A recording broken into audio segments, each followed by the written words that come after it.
أعوذ بالله من الشيطان الرجيم بسم الله الرحمن الرحيم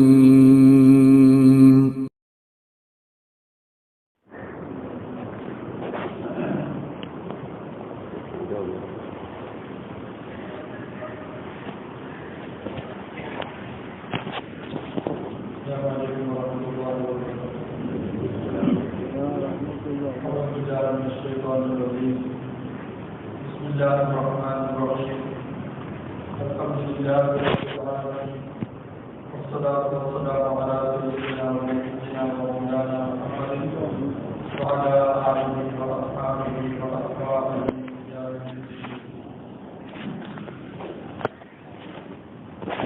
أما بعد فأعوذ بالله من الشيطان الرجيم بسم الله الرحمن الرحيم ولقد نصركم الله ببدر وأنتم أذلة واتقوا الله لعلكم تشكرون صدق الله مولانا العلي العظيم. സർവശക്തനായ അല്ലാഹു സുബ്ഹാനഹു വ തആല നാമങ്ങളെയും അവന്റെ ഇഷ്ടജനങ്ങളുടെ കൂട്ടത്തിൽ ഉൾപ്പെടുത്തി അനുഗ്രഹിക്കുമാറാകട്ടെ. പാപകർമ്മങ്ങളിൽ പരിപൂർണമായി അല്ലാഹുവിനെ ശുദ്ധി ചെയ്ത് പാപസുരക്ഷിതമായ പാപരഹിതമായ ജീവിതം നയിക്കാനുള്ള നല്ല പ്രവർത്തിക്കുന്നത് നമ്മുടെ മാതാപിതാക്കൾ ആത്മീയരായ നമ്മുടെ ഉത്സാഹമാർ ബന്ധുക്രാളുകൾ കാര്യപ്രധാനങ്ങൾ കുടുംബങ്ങൾ വേണ്ടപ്പെട്ടവരെല്ലാം നമ്മിൽ നിന്നും മരണപ്പെട്ടു പോയവരെല്ലാം ആർക്കൊരു ജീവിതമുണ്ടാവും വികാരവും പ്രകാശപൂർവ്വവും ആക്കി തീർക്കുമാറാകട്ടെ. ജീവിച്ചിരുന്ന നമ്മളുടെയും നമുക്ക് വേണ്ടപ്പെട്ടവരുടെയും ആയുസ്സിലും ആരോഗ്യത്തിലും അല്ലാഹു ബർക്കത്ത് പ്രദാനം ചെയ്യുമാറാകട്ടെ. അല്ലാഹുവിന്റെ പർവ്വതം നമ്മെ അല്ലാഹു പോലെ രക്ഷയുടെ ദാറുസ്സലാമിൽ അല്ലാഹു നമ്മളെ ഉൾപ്പെടുത്തി പ്രവേശിപ്പിക്കുമാറാകട്ടെ. വിശുദ്ധ റമദാനിന്റെ രണ്ടാമത്തെ പത്തിലാണ്. റമദാനിന്റെ 12ാമത്തെ ദിവസമാണ്. നാളെ 13ാം ഞായറാണ്. രണ്ടാമത്തെ പത്തിനെ കുറിച്ച് ചെയ്യുന്ന അത്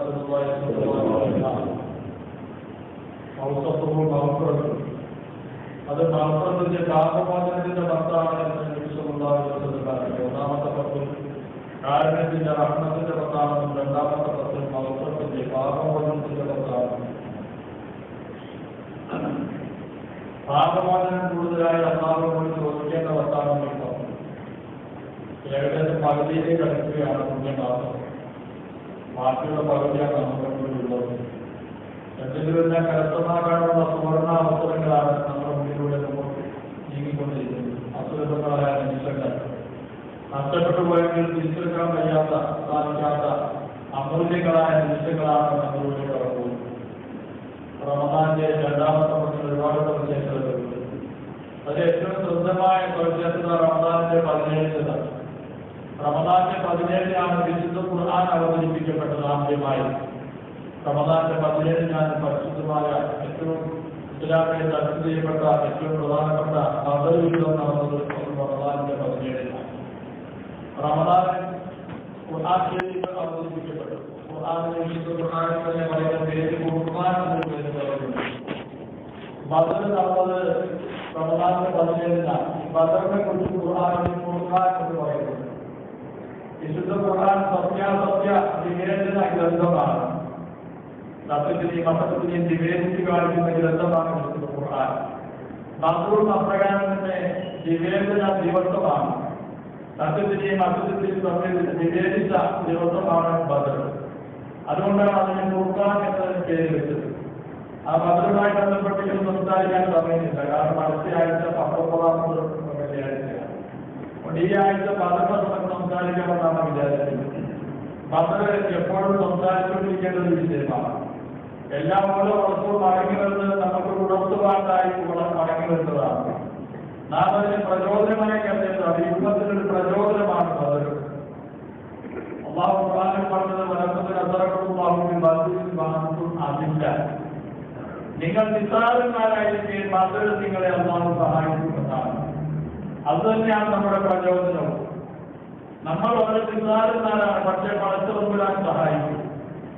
ആ ഒരു പ്രചോദനമാണ് ഓരോ പദ്ധതിയും നമുക്ക് സമ്മാനിക്കേണ്ടത്, നാം കരുത്തമാക്കേണ്ടത്. മുന്നോട്ട് കളിക്കാനുള്ള പ്രചോദനം, തടസ്സങ്ങളെ വകഞ്ഞു മാറ്റി മുന്നേറാനുള്ള പ്രചോദനം, അതാണ് സർവ്വശക്തനായ അല്ലാഹു നമ്മോടൊപ്പം ഉണ്ടെന്നുള്ള പ്രത്യാശയുടെ പ്രചോദനം. ആ പ്രചോദനമാണ് ബദർ നമുക്ക് നൽകുന്നത്. സഹാബത്തിന്റെ നേതൃത്വത്തിലൂടെ നമുക്ക് മനസ്സിലാക്കുന്നതും അതാണ്, നാം പഠിക്കേണ്ടതും അതാണ്, നാം എപ്പോഴും ഓർത്തിരിക്കേണ്ടതും അതാണ്. ബദറിന്റെ പ്രചോദനത്തിന്റെ സന്ദേശം വാസ്തും അതിന്റെ എന്ന വാക്ക് തന്നെ സൂചിപ്പിക്കുന്നത് അതിലേക്കാണ്. വളർന്നല്ലാഹു, നിങ്ങളെ അല്ലാഹു സഹായിച്ചിട്ട് ബദറിന്റെ വളർത്തും ആദിച്ച, നിങ്ങൾ നിസാരന്മാരായിരിക്കും, നിങ്ങളെ അല്ലാഹു ബദറിൽ സഹായിക്കും. എണ്ണമോ വണ്ണമോ ഇല്ലാതെ നിസാരന്മാരായിരുന്നു, എണ്ണത്തിൽ വളരെ ചുരുക്കമായിരുന്നു, ദയാന്തത്തിൽ ഒന്നും ഉണ്ടായിരുന്നില്ല. ആ നിലയിൽ ബദറിൽ നിങ്ങളെ അല്ലാഹു സഹായിക്കും. അത് കാലാകാലങ്ങളിൽ അന്ത്യദിനം വരെ വരുന്ന മുസ്ലിം കുടുംബത്തിന് പ്രചോദനമാണ്.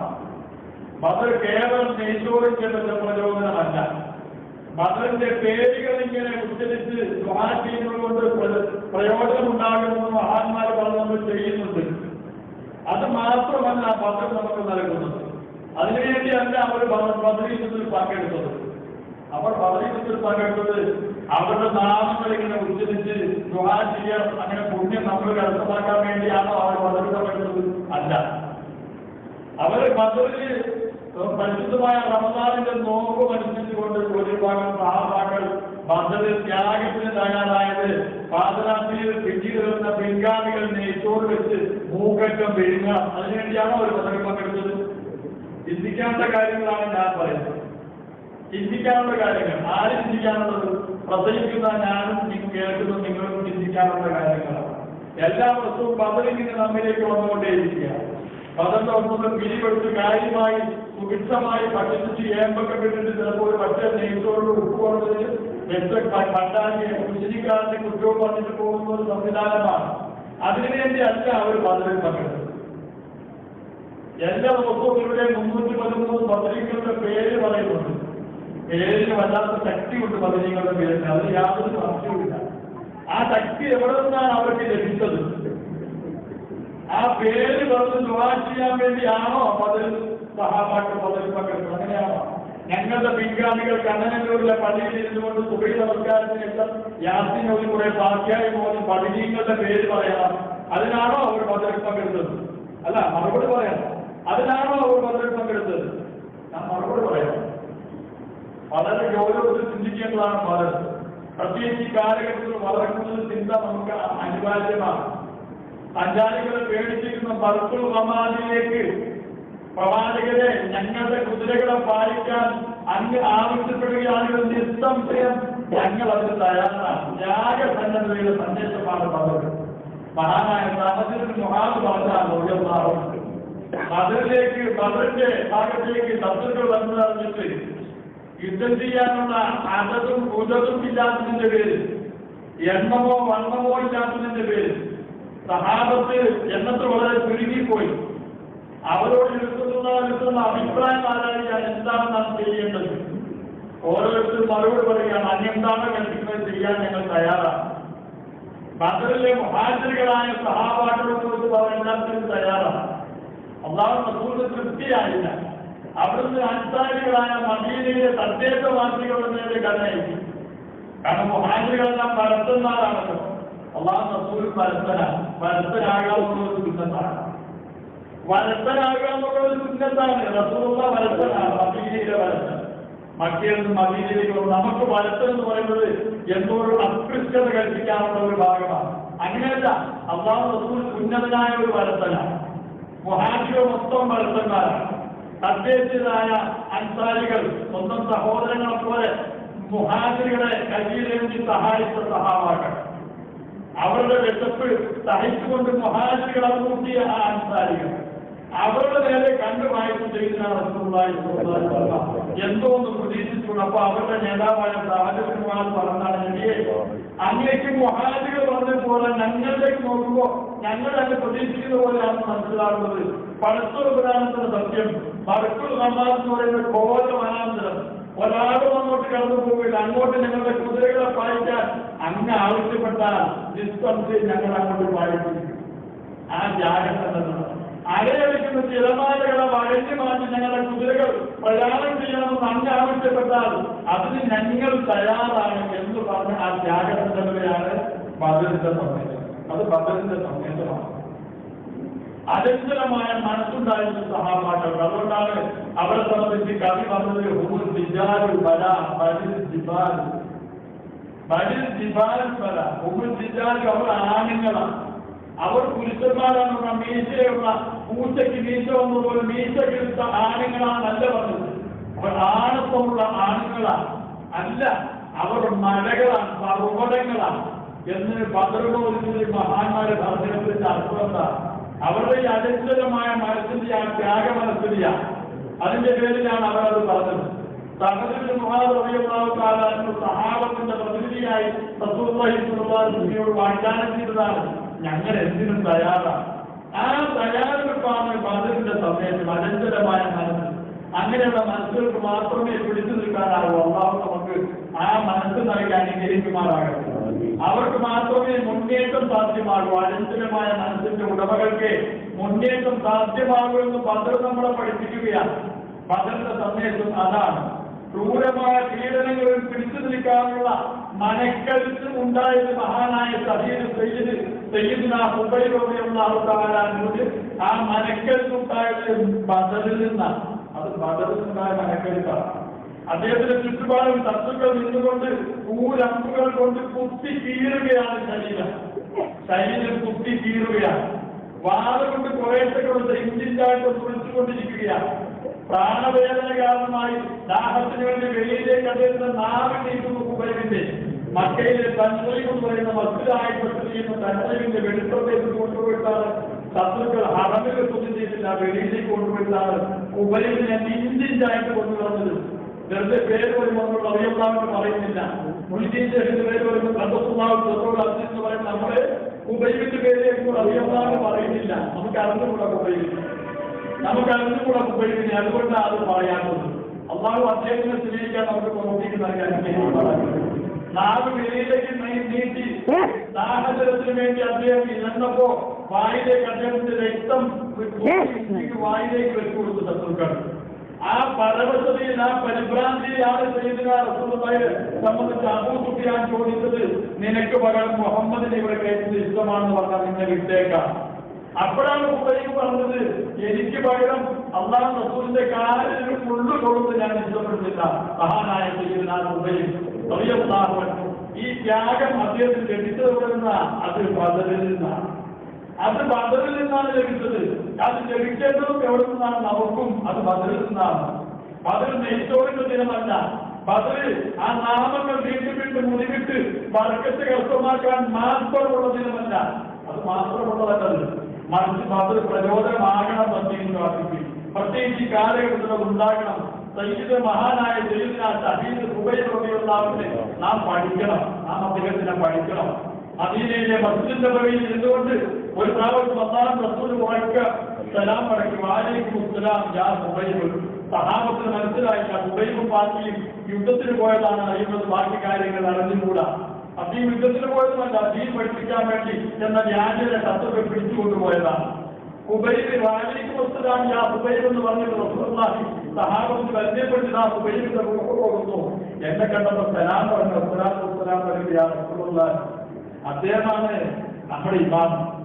അദ്ദേഹമാണ് നമ്മുടെ ഇമാം ആകേണ്ടത്. ബദറിന്റെ നെയ്ച്ചോറിന്റെ രുചി, അതിന്റെ ഉപ്പിന്റെ കൂടുതൽ പേരിൽ മുസ്ലിംകാരനെ കുറ്റം പറയുന്ന മുസ്ലിമെ നമുക്ക് പ്രചോദനമാകേണ്ടത് ഇതെല്ലാമാണ്. അള്ളാഹു മനസ്സിലാക്കാൻ എല്ലാ വർഷവും മടങ്ങി വരുന്നുണ്ട് പരിശുദ്ധമായ ബദർ.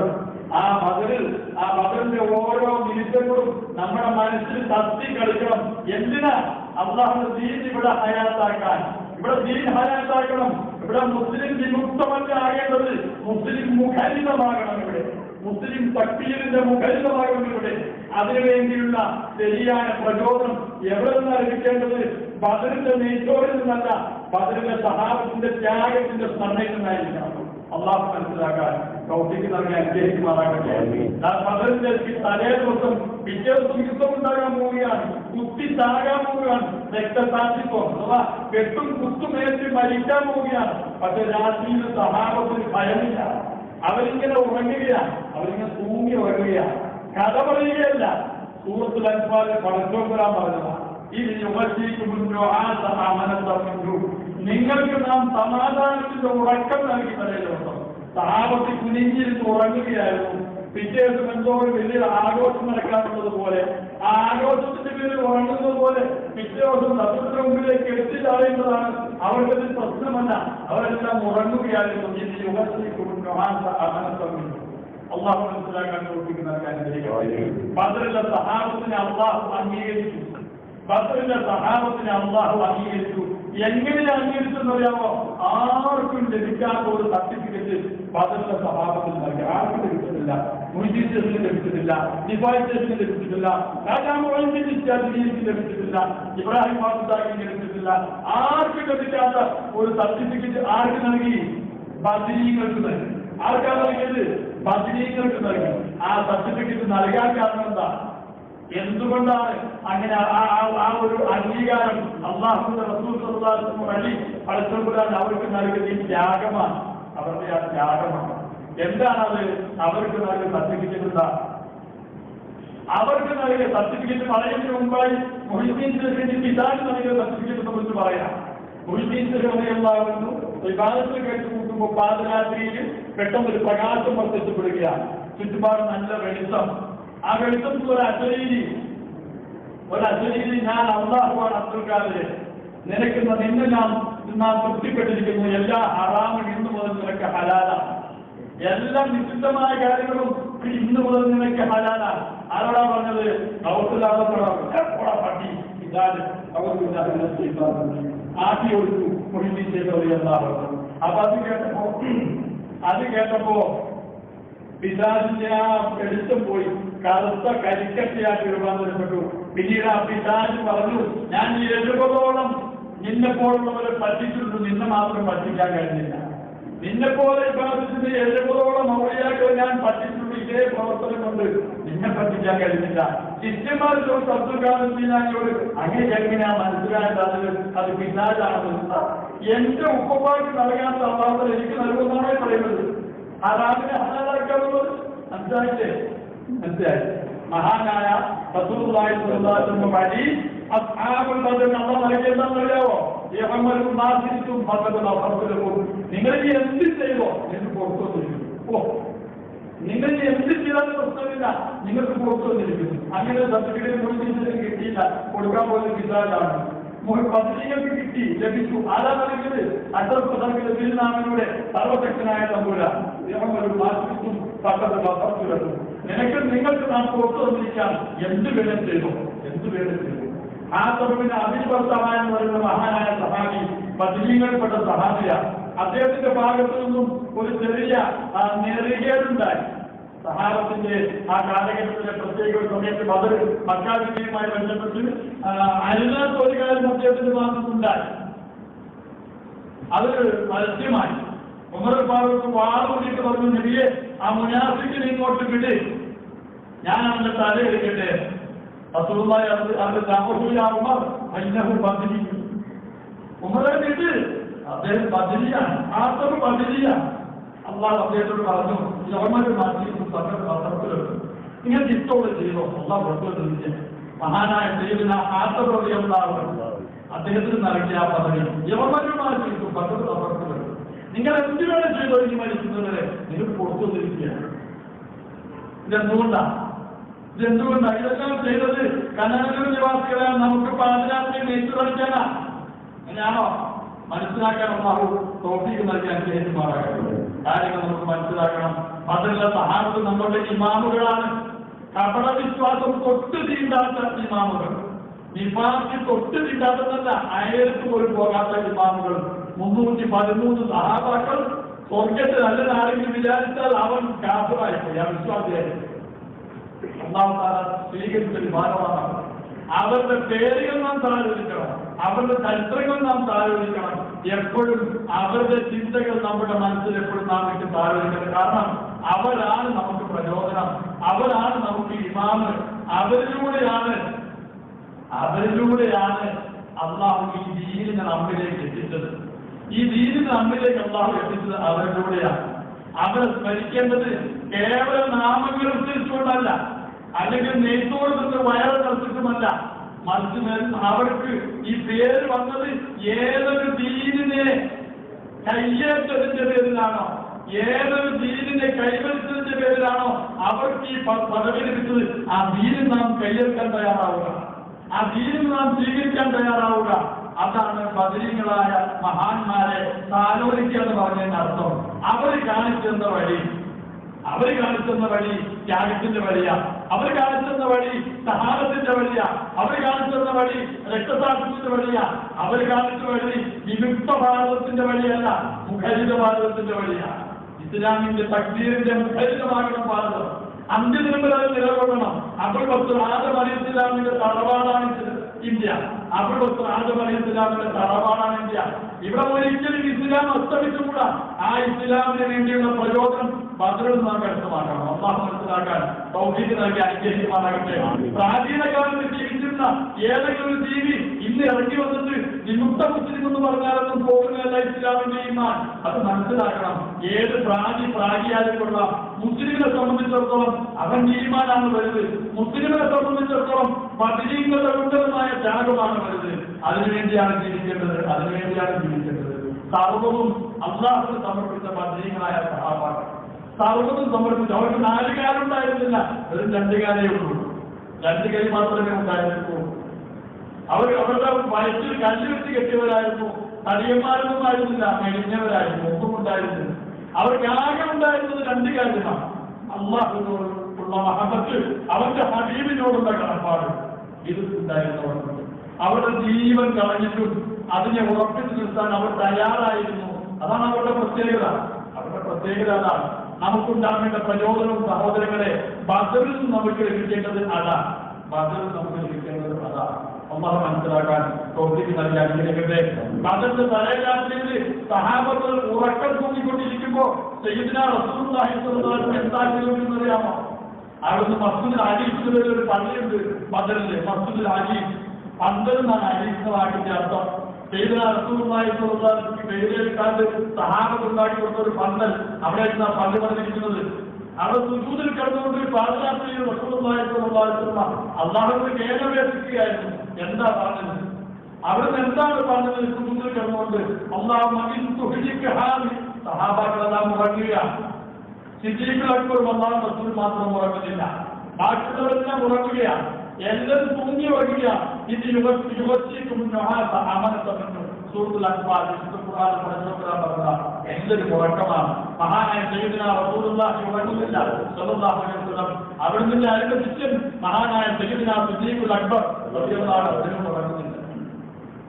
അവിടുന്ന് സുജൂദിൽ കിടന്ന് പറയുക, അല്ലാഹുമ്മ ഇൻ തുഹ്ലിക ഹാദിഹിൽ ഇസാബ ഫഇന്നക ലൻ തുഅബ. അല്ലാഹുമ്മ ഇൻ തുഹ്ലിക ഹാദിഹിൽ ഇസാബ ഫഇന്നക ലൻ തുഅബ. പഠിച്ചവനെ, ഈ ചെറിയ സംഘത്തെ നീ നശിപ്പിച്ചാൽ പിന്നെ ഭൂമിയിൽ നിന്നെ ആരാധിക്കാൻ ആളുണ്ടാവുമല്ലോ. അള്ളാഹു പറഞ്ഞ വാക്കാണ്. അല്ലാഹുവേ, ഇൻ തുഹ്ലിക ഹാദിഹിൽ ഇസാബ, ഈ ചെറിയ സംഘത്തെ നീ നശിപ്പിച്ചാൽ പിന്നീട് നിന്നെ ആരാധിക്കാൻ ഇവിടെ ആളുണ്ടാവില്ല. ഫഇന്നക ലൻ തുഅബ. എന്തിനാണ് ആ വാക്ക് അല്ലാഹു റസൂൽ ഉപയോഗിച്ചത്? അല്ലാഹു തആലയുടെ ദീനിന്റെ അർത്ഥത്തിൽ ആ വിശ്വാസം അല്ലാഹു റസൂലിന്റെ കാര്യത്തിൽ എന്താണ് പറയുന്നത്? അല്ലാഹു ദീനിന്റെ അർത്ഥത്തിൽ അത് നമുക്കുള്ള പാഠമാണ്. നാം ഓരോരുത്തരും പറയുന്നത് അത് തന്നെയാണ്. നാം ഓരോരുത്തരുമാണ് ആ വിശ്വാസം, ആ സംഘം. നാം നശിച്ചാൽ പിന്നെ ദീനുണ്ടാവില്ല. നാം നശിച്ചാൽ നമ്മുടെ പരമ്പരകൾക്ക് ദീനുണ്ടാവില്ല. ഇൻ തുഹ്ലിക ഹാദിഹിൽ ഇസാബ, ഈ സംഘത്തിന്റെ പഠിത്തനെ നീ നശിപ്പിച്ചാൽ അവിടുന്ന് പറയാനായിട്ട് വേണമെങ്കിൽ അടുത്തത് ഞാൻ നിന്റെ ഹബീബാണല്ലോ. അഥവാ നീ എങ്ങാനും ഈ സംഘത്തെ നശിപ്പിച്ചാൽ നിന്റെ ഹബീബിനെ സഹായിക്കാൻ ആരും ഉണ്ടാവില്ല എന്ന് പറഞ്ഞോ? എന്തുകൊണ്ട് പറഞ്ഞില്ല? ആ ചിന്തിക്കേണ്ട ഭാഗം അതെല്ലാമാണ്. അള്ളാഹു മനസ്സിലാക്കാൻ തൗഫീഖ് നൽകാൻ നിലയ്ക്കാറാകട്ടെ. നമ്മുടെ അവിടുന്ന് നമ്മുടെ കയ്യിലേക്ക് നൽകിയ ദീനാണ്. ആ ദീൻ നശിക്കുക എന്നുള്ളത് നമ്മളുടെ നാശത്തിന് കാരണമാണ്. നമ്മുടെ എല്ലാം ദീനാണ്. നമ്മുടെ എല്ലാം പലചരക്ക് വ്യാപാരമല്ല, നമ്മുടെ എല്ലാം ചായക്കടകളല്ല, ഹോട്ടലുകളല്ല, ഉദ്യോഗങ്ങളോ അങ്ങനെയൊന്നുമല്ല. നമ്മുടെ എല്ലാം ഭൗതികമായ വ്യാപാരങ്ങളല്ല, വ്യവഹാരങ്ങളല്ല. നമ്മുടെ എല്ലാം ദീനാണ്. നമ്മുടെ എല്ലാം ദീനാണ്. നമ്മുടെ ഉയർത്തിരിക്കുന്നത് ദീനാണല്ലോ. കേവല മതവിഭാഗമല്ലല്ലോ മുസ്ലിം. കേവല മതവിശ്വാസമല്ലല്ലോ മുസ്ലിം. ഒരിക്കലും ആകാൻ പറ്റില്ല. 2-3 തറാവീഹ് നിസ്കാരത്തിൽ ഞാൻ ആ വിഷയങ്ങൾ ചെറുതായിട്ട് സൂചിപ്പിച്ചായിരുന്നു. അള്ളാഹു മനസ്സിലാക്കാൻ തൗഫീഖ് നൽകി അനുഗ്രഹിക്കുമാറാകട്ടെ. അള്ളാഹു നമ്മുടെ കയ്യിലേക്ക് ദീനിനെ നൽകിയത് ഒരുപാട് ത്യാഗങ്ങളിലൂടെയാണ്. ലക്ഷക്കണക്കിന് തന്നെ രക്തസാക്ഷികളുടെ ചുണ്ടിച്ചോടുകൊണ്ടാണ് ദീൻ ഇവിടെ നിലനിന്ന് പോകുന്നത്. കാലാകാലങ്ങളിൽ ബദർ മാത്രമല്ലല്ലോ ഉണ്ടായിക്കൊണ്ടിരുന്നു. ബദറിനെ സ്മരിച്ചുകൊണ്ട്, ബദർ പ്രചോദനമായിക്കൊണ്ട് ഒരുപാട് ആൾക്കാർ ഈ വഴിയിലേക്ക് വന്നു. ഏത് വഴിയിലേക്ക്? ത്യാഗത്തിന്റെയും മരണത്തിന്റെയും രക്തസാക്ഷ്യത്തിന്റെയും സഹാബത്തിന്റെയും വഴിയിലേക്ക് വന്നു. ആ വഴിയാണ് നമ്മെ മാറിയിരിക്കുന്നത്. ബദറിന്റെ വഴി ബദറിൽ നൽകുന്ന പ്രചോദനം അത് തന്നെയാണ്. ഇതെല്ലാമാണ് ബദറിന്റെ ദിനത്തിൽ നാം ചിന്തിക്കേണ്ടതും നാം മനസ്സിലാക്കേണ്ടതും ഇത് തന്നെയാണ്. എപ്പോഴും നമ്മുടെ മനസ്സിലുണ്ടാകേണ്ടത് ഇത് തന്നെയാണ്. വിറങ്ങലിച്ച ലക്ഷക്കണക്കിന് വരുന്ന സുഹദാഇന്റെ വിറങ്ങലിച്ച ശരീരങ്ങൾ, ആ ശരീരങ്ങളുടെ മുകളിലൂടെ കുതിരകൾ പായിച്ചുകൊണ്ടാണ് നമ്മുടെ മുൻഗാമികളായ പടയാളികൾ ദീനിന് വേണ്ടി പാടുപെട്ടത്, ദീനിന് വേണ്ടി പടപൊരുത്തിയത്. അത് തന്നെയാണ് ബദർ നമുക്ക് നൽകുന്ന സന്ദേശവും അത് തന്നെയാണ്. ബദർ നമുക്ക് നൽകുന്ന സന്ദേശം അത് തന്നെയാണ്. പൈനക്കാലൻ സുഹൃത്തുക്കളുടെ സന്ദേശം ആ സന്ദേശമാണ്. സുഹദാ എന്ന് പറയുന്ന ഉന്നതമായ പദവി, ആ പദവിക്ക് ഔന്നത്യമുള്ളത് കൊണ്ടാണ് ആ പേര് നാം ഇവിടെ ഉച്ചരിക്കുന്നത്. ആ പദവിക്ക് ഔന്നത്യമുള്ളതുകൊണ്ടാണ് നാം ആ പേര് ഉച്ചരിക്കുന്നത്. ബദറിലെ സുഹദാക്കൾക്ക് മാത്രമല്ല, അള്ളാഹുവിന്റെ ദീനിന് വേണ്ടി ആരെല്ലാം രക്തസാക്ഷ്യം വരുത്തോ അവർക്കെല്ലാം ഒരു പദവി, ഒരു ഔന്നത്യം, സുഹദാക്കളുടെ ഔന്നത്യം. ആ ഔന്നത്യം ലഭിക്കുന്നത് എവിടെ നിന്നാ? അത് അള്ളാഹുവിന്റെ ദീനിൽ നിന്നാണ്. എവിടെ നിന്നാണ്? അത് അള്ളാഹുവിന്റെ ദീനിൽ നിന്നാണ്. അപ്പൊ അള്ളാഹു വേണ്ടതല്ല, നിന്റെ അല്ല, എന്റെ അല്ല, നമ്മുടെ അല്ല, ആരെയാ വേണ്ടത്? അള്ളാഹുന്റെ ദീനിനെയാണ് അള്ളാഹു വേണ്ടത്. അതുകൊണ്ടാണ് റസൂലുള്ളാഹി അതിനെക്കാളും പോകുന്നത്. അതുപോലെ നിന്റെ ദീൻ നിനക്ക് വേണോ? ഈ സംഘടന നീ സന്ദർശിക്കണം, ഈ സംഘടന നീ രക്ഷിക്കണം. മഹാനായ അള്ളാഹു റസൂലിനെ പിടിച്ചു വെച്ച് നബിയെ മതി, അങ്ങനെ അള്ളാഹു കേട്ടിട്ടുണ്ട്. ഇതിനെ വല്ലാതെ കഷ്ടപ്പെടേണ്ട കാര്യമില്ല, വല്ലാതെ കഷ്ടപ്പെടേണ്ട കാര്യമില്ല. അവിടുന്ന് സുജൂദും തലയെ ഉയർത്തി പിന്നെ കഴിഞ്ഞിട്ട് എഴുന്നേറ്റ് മക്ക അതിന്റെ കരളിന്റെ കഷ്ണങ്ങൾ നമ്മുടെ മുമ്പിലേക്ക് എറിഞ്ഞു തന്നിരിക്കുക, നശിപ്പിക്കാൻ കഴിയും. അതൊന്നും ഞാൻ കുട്ടികൾക്ക് സംഭവിച്ചത്. ബദർ സംഭവിച്ചതാണ്. ബദറിന്റെ മക്കയുടെ കരളിന്റെ കഷ്ണങ്ങളായ അബൂജഹലും മുത്തുബത്തും ശൈബത്തും ഇതുപോലുള്ള കുറെ നല്ല സുന്ദര നാമങ്ങളുടെ എല്ലാം തലയിൽ അവിടെ കിടക്കുന്നു. പറഞ്ഞപോലെ തപസ്സടിക്കപ്പെട്ട വൈക്കോൽ കട്ടകളെ പോലെ അവരുടെ ശരീരങ്ങൾ വിളങ്ങിച്ചു കിടന്നു. അവിടുത്തെ ദീർഘദർശനം, പ്രവചനം, ഏതൊരു ദീർഘദർശനം അത് ഈ മക്ക മക്കയില അവരുടെ ആ മക്കയുടെ കടലിന്റെ കഷ്ണങ്ങൾ നിങ്ങളുടെ മുമ്പിലേക്ക് ഇട്ടുകൊണ്ടിരിക്കുക. ആ കടലിന്റെ കഷ്ണങ്ങൾ നശിപ്പിക്കാനുള്ളതാണ്. ദീർഘ രക്ഷ അത് തന്നെയാണ്. ദീർഘ രക്ഷ അത് തന്നെയാണ്. എപ്പോഴും പ്രലോഭനം ഉണ്ടാകണം നമ്മുടെ മനസ്സിൽ. ആ പ്രധാന സംബന്ധിച്ച് നമ്മുടെ മനസ്സിലുണ്ടാകണം. ആ മഹാനാഥ സംബന്ധിച്ച് നമ്മുടെ മനസ്സിലുണ്ടാകണം. ദീൻ നശിക്കുന്നത് നമ്മുടെ നാശത്തിന് കാരണമാണെന്ന് നാം തന്നെ മനസ്സിലാക്കണം. ആ ദീനിന് വേണ്ടി നാം കഴിഞ്ഞ് കൂടുന്നുണ്ടോ? നമ്മുടെ മനസ്സിൽ നാം ദീനുമായി ഒട്ടു നിൽക്കുന്നുണ്ടോ എന്നാണ് നാം ചിന്തിക്കേണ്ടത്. കേവലമായിട്ട് ചടങ്ങുകളുടെ പേരിൽ ദീനിന്റെ വഴിയെ പോകുന്നുള്ള അല്ലാതെ ദീൻ നമുക്ക് ആവശ്യമാണോ ഇല്ലേ? ആ ഒരു വല്ലാത്തൊരു ചിന്തയിലേക്കാണ് ഈ കാലഘട്ടം നമ്മളെ കൊണ്ടുവന്നിരിക്കുന്നത്. നമുക്ക് ദീൻ ആവശ്യമാണോ ഇല്ലേ? ദീൻ ആവശ്യമാണ് എങ്കിൽ രക്ഷപ്പെട്ടു, ദീൻ ആവശ്യമില്ലെങ്കിൽ പോയി അള്ളാഹു കാത്തിരിക്കുമാറാകട്ടെ. ദീൻ ആവശ്യമില്ലെങ്കിൽ സ്വതന്ത്ര ഭാരതത്തിലോ ലോകത്തിന്റെ ഒരു ഭാഗത്തോ എങ്ങനെ വേണമെങ്കിൽ ഇരിക്കാം. നാലുകാലം ഇരിക്കുന്നതിന് ദീനിന്റെ ആവശ്യമില്ല. ദീൻ ആവശ്യമാണോ? ത്യാഗം സഹിക്കേണ്ടി വരുന്നത് എന്നെ നിങ്ങളെ ഉണർത്തുകയാണ്. ബദർ എന്ന് പറയുന്ന പരിശുദ്ധമായ സംഭവം നമ്മളെ ഉണർത്തിക്കൊണ്ടിരിക്കുകയാണ്. അള്ളാഹു മനസ്സിലാക്കി അമർത്തിയാൻ തോട്ടേക്ക് നൽകി അനുഗ്രഹിക്കുമാറാകട്ടെ. അള്ളാഹു പറഞ്ഞിട്ട് 3 കാര്യങ്ങളോടുള്ള സ്നേഹം 8 കാര്യങ്ങളുള്ള സ്നേഹത്തിനേക്കാൾ നിങ്ങളുടെ മനസ്സിൽ ഉറച്ചതാകണം. 3 കാര്യങ്ങളോടുള്ള സ്നേഹം 8 കാര്യങ്ങളോടുള്ള പ്രേമത്തിനേക്കാൾ നിങ്ങളുടെ മനസ്സ് വയ്ക്കണം. നിങ്ങളുടെ മാതാപിതാക്കൾ, നിങ്ങളുടെ സന്താനങ്ങൾ, കൂട്ടുകുടുംബാദികൾ, സഹോദരന്മാർ, നിങ്ങളുടെ കച്ചവടം, നിങ്ങളുടെ മണിമന്ദിരങ്ങൾ, ഇങ്ങനെ എണ്ണപ്പെട്ട നിങ്ങളുടെ കുറെ ഭൗതികമായ വിഭവങ്ങൾ നാം എഴുതി പറഞ്ഞത് പറയാൻ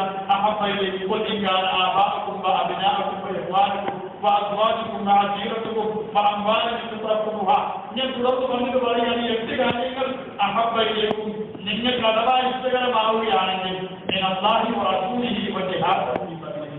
മൂന്ന് സ്നേഹമാണ് സത്യവിശ്വാസത്തിൽ നിന്നും അള്ളാഹു ആവശ്യപ്പെട്ടത്. ഒന്ന് അള്ളാഹുവിനോടുള്ള സ്നേഹം, മറ്റൊന്ന് അള്ളാഹുവിന്റെ റസൂലിനോടുള്ള സ്നേഹം, മൂന്നാമത് ഈ രണ്ടുപേരുടെയും വഴിയിലുള്ള ജിഹാദിനോടുള്ള സ്നേഹം.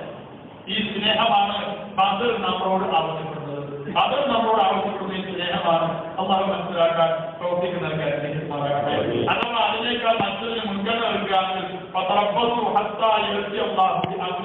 പരസ്പരം ശിക്ഷയുടെ കൽപ്പന നിങ്ങളെ പേരെത്തും പ്രതീക്ഷിച്ചോ അള്ളാഹു നമ്മളെ കാത്തിരിക്കുമാറാകട്ടെ. അതുകൊണ്ട് സഹോദരങ്ങളെ, ഇന്ന് ദീൻ ഏറ്റവും കൂടുതൽ ആവശ്യമാകേണ്ട സമയം, ഈമാനിൽ ഉറച്ചുനിൽക്കൽ ഏറ്റവും കൂടുതൽ അത്യന്താപേക്ഷിതമായ സമയം. അള്ളാഹു നമ്മളെ ഈമാനിൽ ഉറച്ചു നിൽക്കുമാറാകട്ടെ. ഉറച്ചു നിൽക്കുന്ന വിഭാഗത്തിന് ഒരിക്കലും മാറ്റാൻ പറ്റില്ലല്ലോ. ഉറച്ചു നിൽക്കുന്ന വിഭാഗത്തിന് ഒരിക്കലും തള്ളി മാറ്റാൻ സാധ്യമല്ല.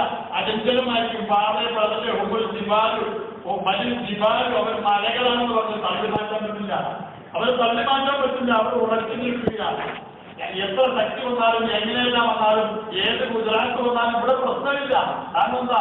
ഹസ്ബുനല്ലാഹു വ നിഅമൽ വകീൽ. സഹാബത്തിന്റെ മുദ്രാവാക്യം അതായിരുന്നു, ഹസ്ബുനല്ലാഹു വ നിഅമൽ വകീൽ. സഹാബത്ത് ബദറിൽ അവരുടെ സർവവും വെടിച്ചുകൊണ്ട് അള്ളാഹുന്റെ വെളിയിലേക്ക് ഇറങ്ങിയപ്പോ ബദറിന്റെ രണാങ്കണത്തിൽ അവരുടെ മുദ്രാവാക്യമായി, നമ്മൾ വേറെ പല മുദ്രാവാക്യം വിളിക്കാറില്ലേ, അവരുടെ മുദ്രാവാക്യമായിരുന്നു ഹസ്ബുനല്ലാഹു വ നിഅമൽ വകീൽ, ഹസ്ബുനല്ലാഹു വ നിഅമൽ വകീൽ. അതാണ് അവരുടെ മുദ്രാവാക്യം. ആ മുദ്രാവാക്യത്തിൽ നിന്നും പ്രചോദനം ഉൾക്കൊള്ളണം. സഹാബത്തിന്റെ മുദ്രാവാക്യത്തിൽ നിന്നും, സഹാബത്തിന്റെ ചിന്തയിൽ നിന്നും, ബദരീങ്ങളുടെ ഉന്നതമായ ആ ത്യാഗത്തിൽ നിന്നും പ്രചോദനം ഉൾക്കൊള്ളണം. അള്ളാഹു അതിനെ നമുക്ക് തോഫീക്ക് നൽകാൻ അനുഗ്രഹിക്കുമാറാകട്ടെ. വിശുദ്ധ ഖുർആനിൽ അല്ലാഹു സുബ്ഹാനഹു വ തആല പറയുന്നത്, വൈലാ തഅഖൽ ഖുർആന ജഅൽനാ ബൈനക വ ബൈനൽ ലദീന ലാ യുമിനൂന ബിൽ ആഖിറതി ഹിജാബൻ മസ്തൂറ. അഥവാ താങ്കൾ വിശുദ്ധ ഖുർആൻ പാരായണം ചെയ്യുകയാണെങ്കിൽ താങ്കളുടെയും ശത്രുക്കളുടെയും ഇടയിൽ നാം മറയിടും. ശരിയായ മറ. ശത്രുക്കൾക്ക് താങ്കളിലേക്ക് എത്താൻ സാധ്യമല്ല. വിശ്വാസിക്ക് അള്ളാഹു നൽകുന്ന ഉപഹാരമാണത്. വിശുദ്ധ ഖുർആൻ പാരായണം പതിവാക്കുകയാണെങ്കിൽ, വിശുദ്ധ ഖുർആനിന്റെ പാരായണവും പഠനവും പതിവാക്കുകയാണെങ്കിൽ ശത്രുവിനോടുള്ള ശത്രുവിന്റെയും നമ്മുടെ ഇടയിലുള്ള മറയിടും. എന്ത് പറ ശത്രുവിന് ഇങ്ങോട്ട് എത്താൻ സാധ്യമല്ല. അവരുടെ മനസ്സിൽ ഒരുതരം ഭീതിയിട്ട് കൊടുക്കും നമ്മളെ കുറിച്ച്. വിശുദ്ധ ഖുർആനിനോട് ഒട്ടി നിൽക്കുകയാണെങ്കിൽ സൂറത്ത് ബനീ ഇസ്രായീൽ ഇന്ന് ഹാഫിള ഓതേണ്ട ആയത്താണ്. وإذا قرأت القرآن جعلنا بينك وبين الذين لا يؤمنون بالآخرة حجابا مستورا. അഥവാ താങ്കൾ ഖുർആൻ പാരായണം ചെയ്യുകയാണെങ്കിൽ അത് പതിവാക്കിയാലുള്ള ഗുണമാണത്. ജഅൽനാ ബൈനക വബൈനൽ ലദീന ലാ യുമിനൂന ബിൽ ആഖിറ. പരലോക വിശ്വാസമില്ലാത്ത വിശ്വാസികളുടെയും താങ്കളുടെ ഇടയിൽ നാം മറയുന്നു. അപ്പൊ ശത്രുക്കൾ കടന്നു വരാൻ സാധ്യമല്ല.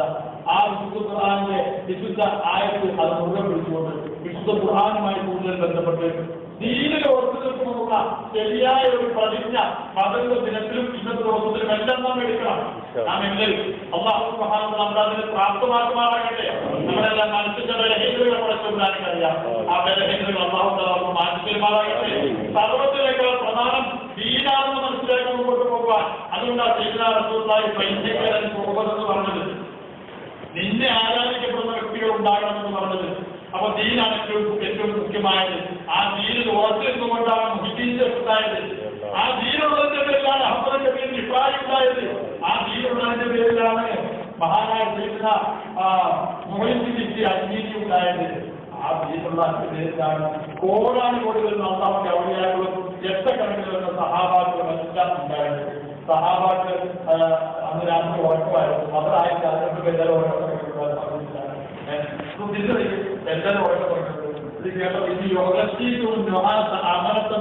ആ സംഭവം കേട്ടപ്പോഴേ എല്ലാവരും ഇരുന്ന് ഉറങ്ങാൻ തുടങ്ങി. അൽഹംദുലില്ല. ഏതായാലും യുദ്ധമൊന്നും ഉണ്ടാകണമെന്നില്ല, നെയ്തുറ ഉണ്ടാകുന്നു. അപ്പൊ ഏതായാലും ഉറങ്ങാൻ പേടിക്കേണ്ട കാര്യമില്ല അല്ലേ? അൽഹംദുലില്ല. അല്ലാഹു മനസ്സിലാക്കാൻ നമുക്ക് പ്രവർത്തിക്കുന്നതിനായിരിക്കട്ടെ. ദീനിൽ അല്ലാഹു നമ്മുടെ പാതകളെ മനസ്സിലാകട്ടെ. ദീനിനെ മനസ്സിലാക്കുവാൻ, ദീനിനെ ജീവിക്കുവാൻ സയ്യിദുനാ റസൂലുള്ളാഹി സ്വല്ലല്ലാഹു അലൈഹി വസല്ലമയെ പവിത്രമായ അതിന്റെ ആ പവിത്രമായ വഴിത്താരകളെ പിൻപറ്റി അതിനാണ് വിജയമെന്ന് മനസ്സിലാക്കി ഉറച്ചു നിന്ന് മുന്നേറുക, തടസ്സങ്ങളെല്ലാം തട്ടിമാറ്റുക. അല്ലാഹു നമുക്ക് തൗഫീഖ് നൽകി അനുഗ്രഹിക്കുമാറാകട്ടെ. ആ വഴിയിൽ മരണം വരിക്കാനുള്ള മഹത്തായ സൗഭാഗ്യം സാധിക്കുവാൻ നമുക്ക് അല്ലാഹു നൽകി അനുഗ്രഹിക്കുമാറാകട്ടെ.